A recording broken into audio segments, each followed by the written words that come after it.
أعوذ بالله من الشيطان الرجيم بسم الله الرحمن الرحيم ربي زدني علما ربي زدني علما ربي يسير ولا تعسير وتمم بالخير أعوذ بالله من الشيطان الرجيم بسم الله الرحمن الرحيم আমি এখন আপনাদের সামনে আমরা আল্লাহর ইবাদত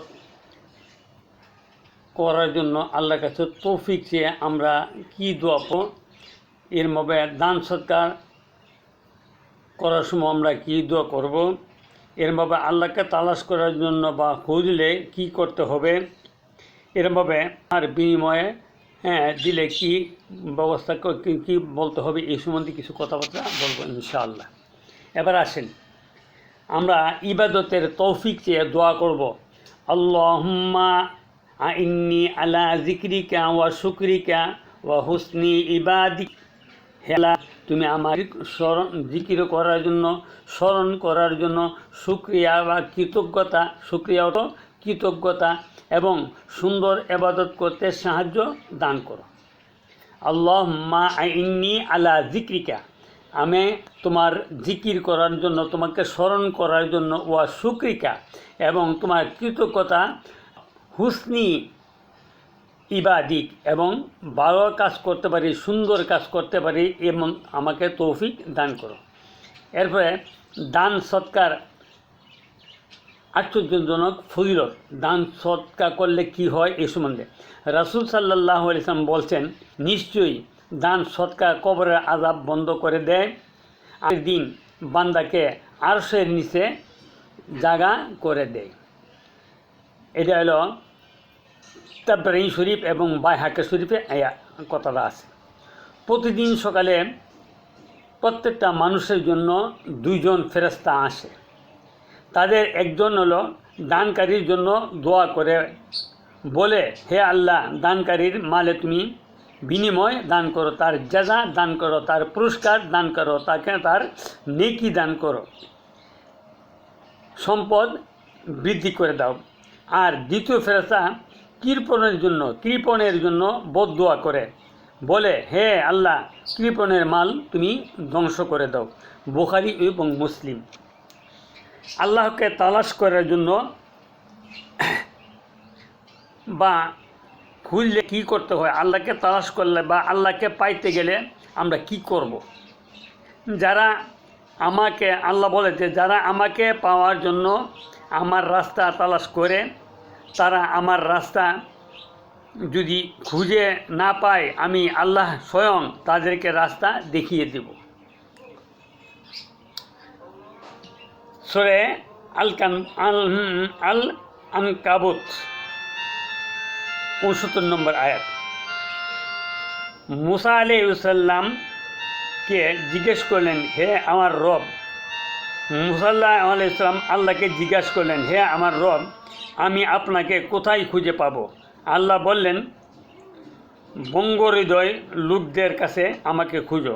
আমি প্রতিদিন এক হাত করে তাদের নিকটবর্তী হই, তা না হইলে তারা নির্ঘাত ভেঙে পড়ত। ইমাম আহমদ ইবনে হাম্বল, কিতাবুল জুহুদ। এবার হাদিয়া বা উপহার বিনিময়।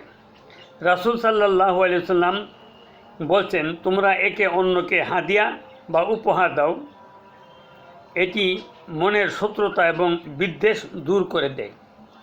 তুমি যদি একজন আরেকজনকে কিছু হাদিয়া দান করো, এতে তোমাদের মনের মধ্যে মনের মিল হবে, একে অপরকে মহব্বত করবে, একে অপরকে ভালো জানবে। এবার আসেন দৃঢ়তার সাথে দোয়া করা। রাসূল সাল্লাল্লাহু আলাইহি ওয়াসাল্লাম বলছেন, তোমাদের কেউ যেন অবশ্যই এভাবে না বলে যে, আল্লাহ, আপনি যদি চান আমাকে ক্ষমা করেন। হে আল্লাহ, আপনি যদি চান আমাকে দয়া করেন। কেননা নিশ্চয়ই আল্লাহর উপর জবরদস্তি করার মতো কেউ নেই।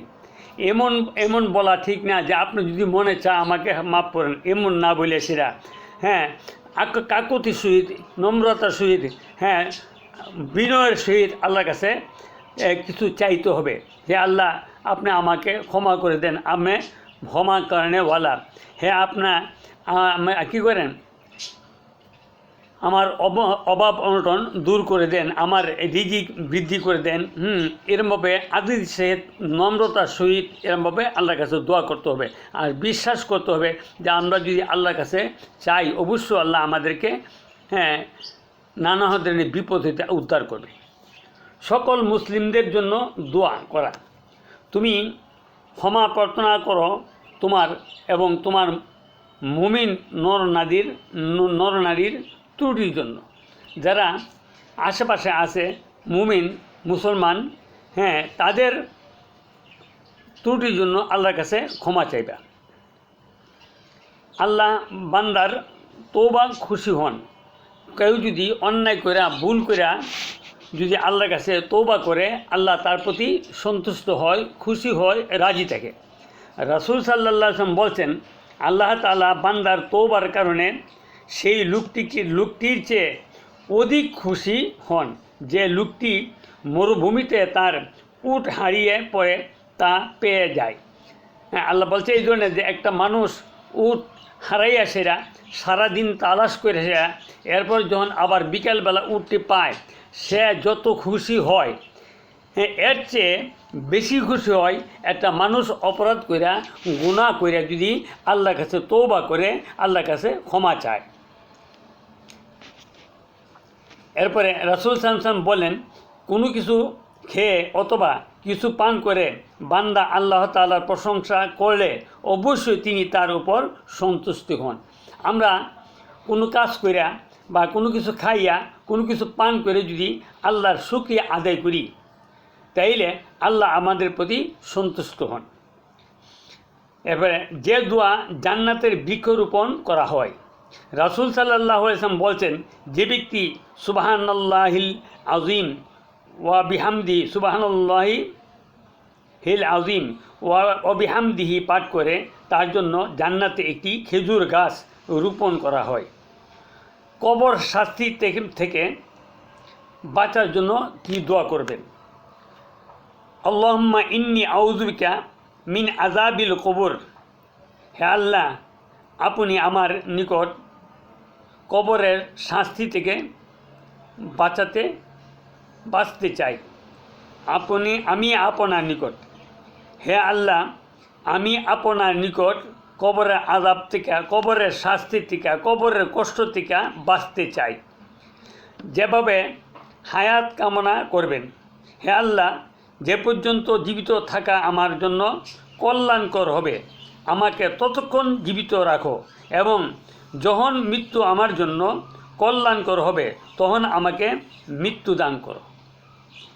আমি যতদিন পাইছে তাহলে আমি নেকের কাজ করতে পারি, ভালো কাজ করতে পারি, আল্লাহ শুকরিয়া আদায় করতে পারি, আল্লাহ তাসবিহ পাঠ করতে পারি, কোরআন তেলাওয়াত করতে পারি, নামাজ করতে পারি, এই পর্যন্ত আমাকে বাঁচিয়ে রাখেন। আর যখনই আমার মৃত্যু হবে, মৃত্যুর সময় যখন আসবে, তখন আমাকে আমার জন্য কল্যাণকর হয়। যেই সময় আমি পৃথিবীতে চলে গেলে, যেই সময় আমি পৃথিবীতে বিদায় নিলে আমার জন্য কল্যাণ হবে, তখন এই সময় আমাকে মৃত্যু দান করো। এরপরে আসেন আল্লাহকে, তারা কেন আল্লাহর কাছে তওবা করে না? হ্যাঁ, আল্লাহ বলে যে হ্যাঁ, পাপী লোক যারা, অন্যায় করছে যারা, গুনাহ করা যারা, তারা আমার কাছে কেন ক্ষমা প্রার্থনা করে না, ক্ষমা প্রার্থনা করে না। আল্লাহ তো ক্ষমাশীল এবং দয়ালু। যে সমস্ত মানুষেরা অন্যায় করে ভুল করে সেরা তওবা করে না, তাদের সম্বন্ধে আল্লাহ রাব্বুল আলামিন বলছে, তারা যদি তওবা করতো, তারা যদি আমার কাছে ক্ষমা চাইতো, তারা যদি আমার কাছে মাপ চাইতো, অবশ্যই আমি তাদেরকে মাপ করে দিতাম, যেহেতু আমি এরকম ক্ষমাশীল এবং দয়ালু, মেহেরবান। আল্লাহু আকবার। এরপরে দোয়ার মধ্যে মনোযোগী হওয়া। দোয়া যখন করবেন তখন অন্যদিকে মনস্ক না হইয়াছিরা আল্লাহর